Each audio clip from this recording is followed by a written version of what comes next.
আজকের গল্প গোপেন বাবুর গোপন রহস্য। গোপেন বাবুর এই অভিসারের ব্যাপারটা বাড়ির লোকেরা আন্দাজ করে, কিন্তু কেউই ঠিকমতো ধরতে পারে না। বাড়ির লোকজন বলতে সদা সন্দিগ্ধা স্ত্রী, কলেজ পড়ুয়া ছেলে আর স্কুলে পড়া মেয়ে। গোপেন বাবুর বউ তার স্বভাব জানে, তাই তার ওপর কড়া নজর রাখার চেষ্টা করে। ছেলেও ঠাড়ে ঠাড়ে তার দিকে চোখ রাখে, তাও তিনি জানেন। আর রাখবে নাই বা কেন? হতচ্ছাড়া ছেলেগুলো যে বেশিরভাগ ক্ষেত্রেই মায়ের চামচা হয়। কিন্তু প্রতিবারেই এই অভিসারের পর তিনি সবচেয়ে ভয় পান তার মেয়েকে।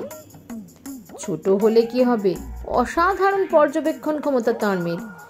কতবার যে বাড়ি ফিরে মেয়ের হাতে ধরা পড়তে পড়তে বেঁচে গিয়েছেন তা আর বলার নয়।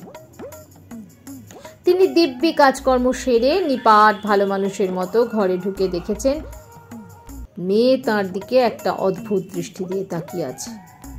সেই দৃষ্টি এতই তীক্ষ্ণ যে অনেক সময় গোপেনবাবু তার চোখে চোখ পর্যন্ত রাখতে পারেন না। তারপর মনে মনে বহু সাহস টাহস জোগাড় করে গলা টলা ঝেড়ে ঝুড়ে যতদূর পারেন স্বাভাবিক গলায় মেয়ের দিকে তাকিয়ে বলেন, কি রে, কিছু বলবি? মেয়ে কোনো উত্তর দেয় না, আবার চোখও সরিয়ে নেয় না, শুধু একভাবে তাকিয়ে একটা ছোট্ট দীর্ঘশ্বাস ফেলে।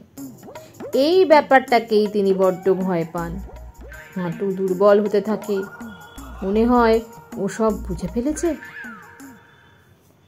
সপ্তাহের অন্য দিনগুলোতে যা হোক তা হোক, অফিস ফেরত প্রেয়সীর ওখান থেকে অল্প ঢু মেরে আসা যায়। সমস্যাটা হয় ছুটির দিন, শনিবার আর ওই রবিবার। শনিবারটা তাও কোনো রকমে কাটিয়ে দেন, কিন্তু রবিবার আর পারেন না। যে কোনো ছুতোয় ওখানে গিয়ে লম্বা সময় উপভোগ করার জন্য মন উস্কুস উস্কুস করতে থাকে।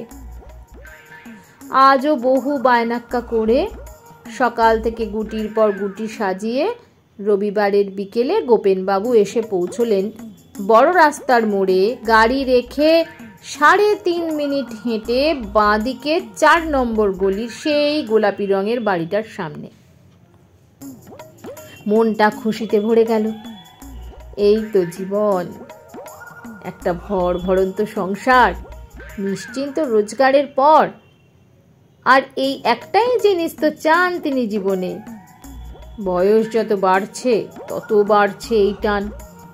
এদিক ওদিক তাকিয়ে দেখে টুক করে তিনি ঢুকে পড়লেন। প্রচুর লোকজন চারদিকে। তার মধ্যেই একটা টেবিল দখল করে বসে হাঁক ফাড়লেন, কই দেখি একটা প্লেট হিঙের কচুরি, 2টো সিঙ্গাড়া আর 4টে ছানার জিলিপি এদিকে। আসলে গোপেনবাবুর বয়স হয়েছে, তাই প্রেশার, সুগার ইত্যাদি বেড়ে যাওয়ার ভয়ে বাড়িতে খাওয়া দাওয়া ভীষণ রেস্ট্রিক্টেড। ভালো খাবার বিশেষ কিছুই জোটে না। বাড়ির লোকের কঠোর নজর তার ওই খাওয়া দাওয়ার দিকে। এই জীবনে গোপেনবাবু বেঁচে আছেন এই প্রেয়সীর জন্যই। হ্যাঁ, ঠিক ধরেছেন, প্রেয়সী মিষ্টান্ন ভাণ্ডার, সকল প্রকার মিষ্টান্ন ও মুখরোচকের বিশ্বস্ত প্রতিষ্ঠান। কি কেমন লাগলো?